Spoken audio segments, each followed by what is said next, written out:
नमस्कार दोस्तों, आप सभी लोगों का स्वागत है स्टडी जोन एजुकेशन के यूट्यूब चैनल पे। इस वीडियो में बात करेंगे आज के मोस्ट इंपॉर्टेंट करंट अफेयर्स के बारे में। तो ध्यान से देखिएगा इस पूरे वीडियो को। दोस्तों, अगर आप किसी भी गवर्नमेंट जॉब एग्जाम की प्रिपरेशन कर रहे हैं जिसमें करंट अफेयर्स पूछी जाती है, तो सबसे पहले करंट अफेयर्स देखने के लिए आप हमारे चैनल को फॉलो कर सकते हैं। हम लोग रोज़ शाम को सबसे पहले इस चैनल पर करंट अफेयर्स डिस्कस करते हैं, जो कि आपके आने वाले सभी एग्जाम्स के लिए काफ़ी ज़्यादा बेनिफिशियल होगी। सो स्टार्ट करते हैं आज की करंट अफेयर। अगर आपको इस वीडियो का PDF चाहिए तो PDF का लिंक डिस्क्रिप्शन में दिया रहता है। आप डिस्क्रिप्शन में दिए गए लिंक से डायरेक्टली PDF डाउनलोड कर सकते हैं, बिल्कुल फ्री में। आज का क्वेश्चन है पहला हमारा कि जुलाई 2020 में किस देश ने अपने यहाँ भारतीय मीडिया चैनलों के प्रसारण पर प्रतिबंध लगा दिया है। इसका सही आंसर ऑप्शन सी वाला है, यानी कि नेपाल ने। अभी रिसेंटली नेपाल ने अपने वहाँ पर जितने भी भारतीय TV चैनल हैं, जितने न्यूज़ चैनल हैं, उन सभी पर प्रतिबंध लगा दिया है। सिर्फ DD न्यूज़ जो है वो दिखाया जाएगा नेपाल में, बाकी भारत का कोई भी न्यूज़ चैनल नेपाल में नहीं दिखाया जाएगा। आप सभी को बताएं कि इस वक्त मीडिया का एक ऐसा तबका है, ज़्यादातर लोग ऐसे हैं मीडिया में जो कि किसी भी हद तक जा सकते हैं TV शो के दौरान, चाहे वो डिबेट की बात करें या फिर कोई भी नॉर्मल जो शो होते हैं उनकी बात करें। तो ऐसी एक जो है कई मीडिया चैनलों ने, जब भारत और नेपाल के बीच में संबंध खराब हुए, तो खड़गा प्रसाद शर्मा ओली के खिलाफ जो है कुछ अपमानजनक शो का प्रसारण किया, जिसमें खड़गा प्रसाद शर्मा ओली को ये दिखाया जा रहा था कि किस तरीके से जो नेपाल में चीन की जो एम्बेसडर हैं, ठीक है, उनका और नेपाल के जो प्रधानमंत्री हैं उनका रिश्ता मतलब जो है हनी ट्रैप में चीन ने उनको फंसा रखा है, ये वो करके। तो कुछ ऐसी चीज़ें दिखाई कि जो कि किसी भी देश के प्रधानमंत्री के लिए बहुत ज़्यादा अपमानजनक हो सकती हैं। तो भारतीय मीडिया ने यहाँ पर एक काम किया है कि आग में घी डाला है, जिसकी वजह से हम वैसे ही अपने जो पड़ोसी देश हैं उन सभी से हमारे संबंध लगातार ख़राब हो रहे हैं। नेपाल है, पाकिस्तान से तो हमेशा ख़राब रहते ही थे। इवन भूटान के साथ भी कुछ बातें निकल के आए थे कि भूटान के साथ भी कुछ संबंध ख़राब हो रहे हैं। श्रीलंका के साथ ऑलरेडी श्रीलंका जो है चीन की तरफ ज़्यादा झुकाव दिखा रहा है। बांग्लादेश का यही हाल है। तो म्यांमार का जो है स्थिति, पहले से ही हम म्यांमार पर ध्यान नहीं देते हैं, म्यांमार से हमेशा कटे कटे रहते हैं, हमारा पड़ोसी देश होने के बावजूद भी। लेकिन यहाँ पर नेपाल के साथ भी हमारे संबंध ख़राब हुए और उसमें मीडिया का काफ़ी बड़ा योगदान रहा है, क्योंकि मीडिया, हमारी जो भारतीय मीडिया है, वो कुछ ऐसी चीज़ें बताती है जो किसी को भी नहीं पता होती हैं, किसी के लिए भी अपमानजनक कोई भी शब्द का इस्तेमाल कर सकती है। तो इसी वजह से जो है यहाँ पर नेपाल को एक बहाना मिल गया है कि वो भारतीय मीडिया चैनलों को अपने यहाँ पर प्रतिबंध लगा दिए। तो जितने भी प्राइवेट सेक्टर के जितने भी न्यूज़ चैनल हैं, आप जी न्यूज़ की बात करें, NDTV की बात करें, इंडिया TV की बात करें, मतलब सभी को इनने पूरी तरीके से प्रतिबंध लगा दिया। सिर्फ DD न्यूज़ जो है वो दिखाया जाएगा नेपाल में। ओके, चलिए। इसके बाद क्वेश्चन नंबर 2 है कि जुलाई 2020 में इंडिया ग्लोबल वीक 2020 सम्मेलन का आयोजन कहाँ पर शुरू हुआ है। इसका सही आंसर ऑप्शन ए वाला है, यानी कि ब्रिटेन में। अभी रिसेंटली ब्रिटेन में 3 दिवसीय इंडिया ग्लोबल वीक 2020 सम्मेलन का आयोजन शुरू हुआ है। ये जो सम्मेलन है, इसकी थीम रखी गई है we the revival India and a better new world. ठीक है, तो यहाँ पर से ये ज़रूर पता होना चाहिए, we the revival India and a better new world, ये थीम रखी गई है इस वर्चुअल सम्मेलन की। इसका आयोजन ब्रिटेन में किया जा रहा है और 30 देशों के 5000 प्रतिभागी इसमें हिस्सा ले रहे हैं। ठीक है, तो पहली बार ऐसा हो रहा है कि वर्चुअली जो है इस सम्मेलन का आयोजन किया जा रहा है। ठीक है, ब्रिटेन में इस सम्मेलन का आयोजन हो रहा है। तो जब एग्जाम में क्वेश्चन पूछा जाएगा आपसे, 2 पॉइंट यहाँ से बन के आएंगे मतलब। तो पहला जो आएगा वो तो यही आएगा कि इंडिया ग्लोबल वीक 2020 का आयोजन कहाँ पर हुआ, तो ब्रिटेन में हुआ, ये आपको ध्यान होना चाहिए। दूसरा, आपसे थीम पूछा जा सकता है, तो थीम भी मैंने रेड कलर से यहाँ पर हाईलाइट कर दिया है, तो आप इस चीज़ को यहाँ पर याद रख सकते हैं। क्वेश्चन नंबर 3 है कि निम्नलिखित में से किस तितली को 88 वर्षों के बाद भारत की सबसे बड़ी तितली का दर्जा दिया गया है। इसका जो सही आंसर है वो है ऑप्शन बी वाला, यानी कि गोल्डन बर्डविंग तितली। ये एक तितली है जो कि भारत की सबसे बड़ी तितली का दर्जा इसको दिया गया है 88 वर्ष बाद। तो ये एग्जाम के पॉइंट ऑफ व्यू से इंपॉर्टेंट क्वेश्चन है, आप याद रख सकते हैं। इस तितली का वैज्ञानिक नाम है ट्राइडस आइकस और इसकी खोज 1932 में ब्रिटिश सेना अधिकारी ब्रिगेडियर इवांस ने की थी। ठीक है, तो अब आधिकारिक तौर पे 88 वर्ष बाद जो है इस तितली को भारत की सबसे बड़ी तितली का दर्जा दे दिया गया है। तो ये आपको यहाँ से ध्यान रखना होगा। जो मादा गोल्डन बर्डविंग होती है वो उत्तराखंड के पिथौरागढ़ ज़िले के डीडीहाट से, और जबकि जो नर गोल्डन बर्डविंग है वो मेघालय के शिलांग में वानखर तितली संग्रहालय में खोजा गया है। ठीक है, तो दोनों का मैंने यहाँ पर लिख दिया है कि जो मादा वर्डविंग थी वो कहाँ पर पाई गई, वो डीडीहाट में पाई गई जो कि पिथौरागढ़ के अंतर्गत आता है। और इसी तरीके से जो नर गोल्डन वर्डविंग है वो वानखड़ तितली संग्रहालय शिलांग से पाया गया है। ठीक है, इस प्रजाति के जो नर होते हैं उन तितलियों की पंखों की जो लंबाई होती है वो 106 मिलीमीटर होती है, जबकि जो मादा होती है उसके पंखों की लंबाई 194 मीटर तक हो सकती है, मिलीमीटर तक। ठीक है, तो ये आप यहाँ से याद रखिएगा, मिलीमीटर है ये। ठीक है, मैक्सिमम जो मतलब इसकी लेंथ रहती है पंखों की वो 194 मिलीमीटर तक होती है। क्वेश्चन नंबर 4 है कि जुलाई 2020 में किस राज्य सरकार ने चीनी उपकरणों और डिवाइस का इस्तेमाल ना करने की घोषणा की है? तो इसका जो सही आंसर है वो है ऑप्शन ए वाला, यानी कि उत्तराखंड। उत्तराखंड सरकार ने आधिकारिक तौर पे अभी रिसेंटली ये घोषणा की है कि वो चीनी उपकरणों और डिवाइस का उपयोग नहीं करेगा। तो बाइकट चीनी जो प्रोडक्ट हैं उनको किया जा रहा है पूरे देश में।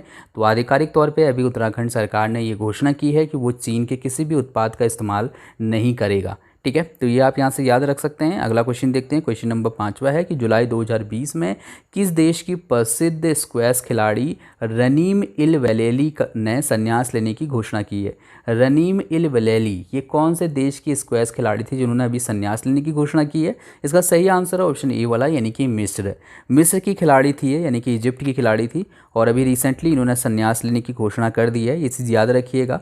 अच्छा, यहाँ पर हर दिन कोई ना कोई खिलाड़ी संन्यास लेता ही रहता है, तो फिर ये क्वेश्चन हमारे लिए इम्पोर्टेंट क्यों बनता है? क्योंकि इन्होंने 2015 में विश्व रैंकिंग में शीर्ष स्थान हासिल किया था, यानी कि जो स्क्वैश विश्व रैंकिंग आई थी 2015 में, उसमें शीर्ष स्थान पे रनीम इल वलेली का स्थान था। और इस प्रकार ये किसी भी खेल में दुनिया के शीर्ष रैंकिंग में पहुंचने वाली पहली अरब महिला खिलाड़ी थी, यानी कि टॉप रैंकिंग में ये पहुंचने वाली अरब की पहली महिला खिलाड़ी थी। ठीक है, स्क्वैश खिलाड़ी थी जिन्होंने अभी संन्यास लेने की घोषणा कर दी है।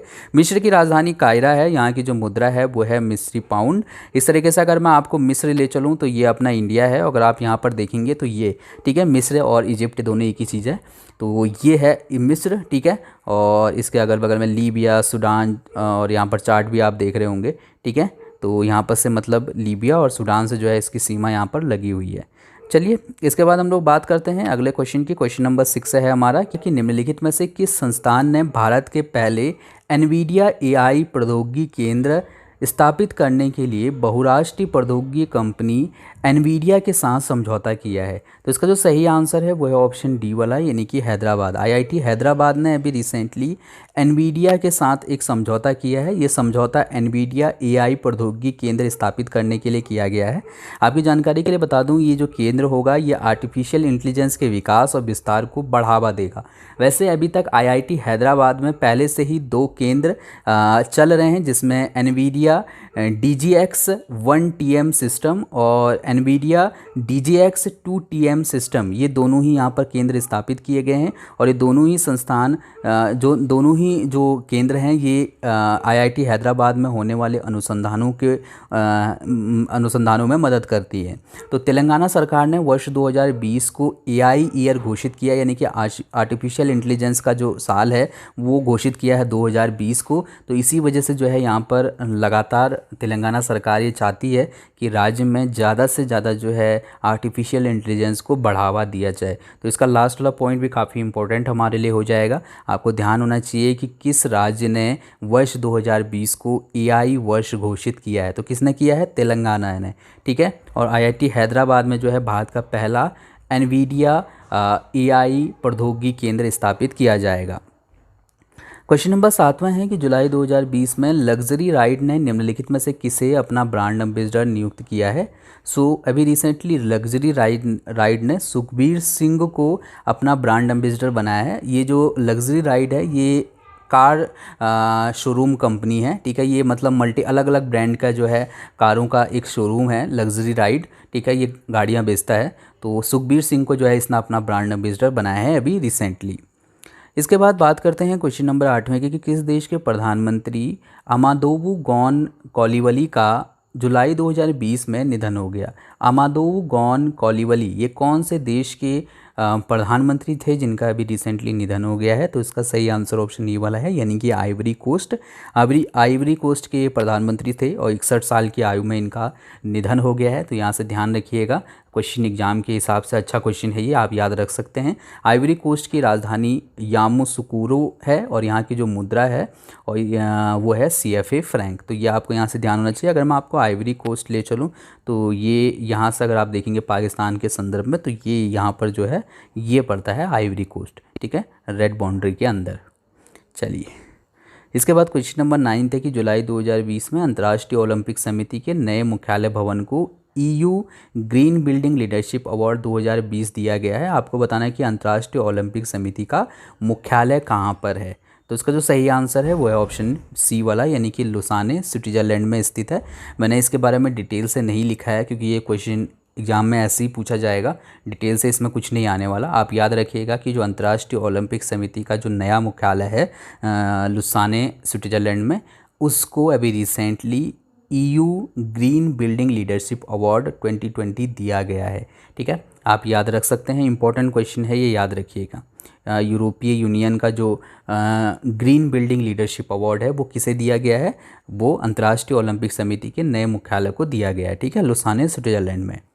देन कोई यहाँ पर मैंने वही चीज़ लिखी हुई है तो कोई मतलब नहीं बनता इसका, जो मैंने बता दिया है वही पूरा मैंने यहाँ पर लिख दिया है, ठीक है। इसके बारे में मैंने डिटेल से जानकारी नहीं लिखी है क्योंकि कोई फ़ायदा नहीं है। आपको मैंने ग्रीन बिल्डिंग के बारे में ऑलरेडी पहले से ही बता दिया था। ग्रीन बिल्डिंग का चले अच्छा यहाँ पर एक बार देख लेते हैं।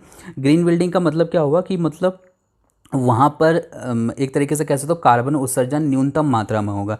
ज़्यादा से ज़्यादा जो है जो मतलब पूरे जो ये जो मुख्यालय है यहाँ पर ग्रीनरी का उपयोग बहुत ज़्यादा किया गया है। इसके अलावा सोलर एनर्जी से ज़्यादा मैक्सिमम चीज़ें जो है सोलर एनर्जी से चलाई जाएंगी। इसके अलावा जो वेस्ट है, ठीक है, किसी भी तरीके का वेस्ट जो है वो यहाँ पर न्यूनतम रखा जाएगा, मतलब कचरा जो है वो न्यूनतम रहेगा।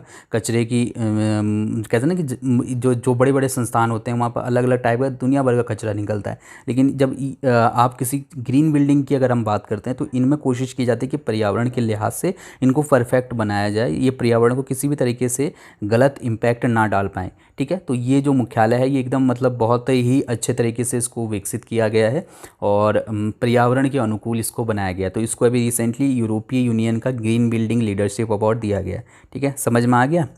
चलिए, नहीं आया हो तो कमेंट करिएगा, फिर अलग से वीडियो में चर्चा करेंगे इसके बारे में। क्वेश्चन नंबर 10वां है कि जुलाई 2020 में चार्ली डेनियल का निधन हो गया, वे प्रसिद्ध थे। सो चार्ली डेनियल प्रसिद्ध संगीतकार थे जिनका अभी रिसेंटली निधन हो गया है। 2016 में ये कंट्री म्यूजिक का हॉल ऑफ फेम में शामिल किए गए थे। तो बहुत फेमस ये संगीतकार थे Charlie Daniel, hall of fame में भी शामिल हो चुके थे कंट्री म्यूजिक के, तो बहुत फेमस थे, याद रखिएगा, संगीतकार थे Charlie Daniel. Okay, question number 11वां है कि जुलाई 2020 में किस बैंक के प्रबंध निदेशक और CEO राजकिरण राय का कार्यकाल 2 वर्ष के लिए बढ़ा दिया गया है। यूनियन बैंक के जो है CMD और MD थे ये प्रबंध निदेशक। अभी रिसेंटली इनको राजकिरण राय का कार्यकाल जो है 2 वर्ष के लिए बढ़ा दिया गया है। 31 मई 2022 तक जो है ये अपने पद पे बने रहेंगे। आपकी जानकारी के लिए बता दूं कि इनका जो कार्यकाल है ये आंध्रा बैंक और कॉरपोरेशन बैंक दोनों का विलय जो है यूनियन बैंक में किया गया है। तो उसी से संबंधित जो कार्रवाइयाँ हैं, मतलब पूरी जो प्रक्रिया है उसको होने में टाइम लगेगा, ठीक है, काम शिफ्ट करना पड़ेगा। तो उसमें उसी तरह मतलब जो ये पूरी प्रक्रिया है ये काफ़ी लंबी चलने वाली है, जिसकी वजह से उनका कार्यकाल बढ़ाया गया ताकि आराम से जो है ये पूरी प्रक्रिया समाप्त हो सके। आंध्रा बैंक और यूनियन बैंक का जो विलय हो रहा है यूनियन बैंक में वो मतलब पूरे अच्छे ढंग से हो पाए, ठीक है। तो 2 वर्ष के लिए जिनका कार्यकाल बढ़ा दिया गया है यूनियन बैंक के प्रबंध निदेशक और CEO राजकिरण राय का। इसके बाद क्वेश्चन नंबर 12वां है कि जुलाई 2020 में गूगल ने गूगल प्लस को किस नाम से रिलॉन्च करने किया है। गूगल ने गूगल प्लस को गूगल करंट के नाम से जो है करंट्स के नाम से रिलॉन्च किया है, ठीक है। तो ये आपको यहाँ से ध्यान होना चाहिए। गूगल प्लस ने अपना जो प्लेटफॉर्म है वो 2018 में बंद कर दिया था क्योंकि गूगल प्लस के अंदर कुछ ऐसे बग आ गए थे कि कुछ लोग जो है कुछ हैकर्स मतलब जो है जो गूगल प्लस के जो कस्टमर हैं उनका डेटा चुरा रहे थे, ठीक है। तो एक लंबे टाइम बाद जो है एक बार फिर से इसने गूगल करंट्स को लॉन्च किया है। गूगल प्लस जो था उसी को नाम बदल दिया गया है, गूगल करंट्स किया गया है यह नाम, नया नाम, और कुछ अपडेट के साथ इसको एक बार फिर से लॉन्च किया गया है, ठीक है। इसके बाद बात करते हैं आपके लिए कल के प्रश्न की। इस प्रश्न का उत्तर आपको कमेंट करके बताना था। मैंने आपसे पूछा था कि जून 2020 में चिरंजीवी सर्जा का निधन हो गया, वे प्रसिद्ध थे। क्या प्रसिद्ध थे वो? तो प्रसिद्ध अभिनेता थे, कन्नड़ भाषा के अभिनेता थे और इनका जो है निधन हो गया था। ठीक है, तो आप में से लगभग मैक्सिमम लोगों ने इसका आंसर बिल्कुल सही दिया था। अब बात करते हैं आपके लिए आज के प्रश्न की। इस प्रश्न का उत्तर आप कमेंट करके बता सकते हैं। आपके लिए आज का प्रश्न है कि किस शहर में दुनिया का तीसरा सबसे बड़ा क्रिकेट स्टेडियम बनाया जाएगा? तो मुझे कमेंट करके बताइए। और काफ़ी सिंपल क्वेश्चन है लेकिन बहुत इंपॉर्टेंट क्वेश्चन है ये हमारे एग्ज़ाम के लिए। दुनिया का तीसरा सबसे बड़ा क्रिकेट स्टेडियम कहाँ बनाया जाएगा, ये बताइएगा। थैंक यू सो मच इस वीडियो को देखने के लिए। आपका दिन शुभ हो। धन्यवाद।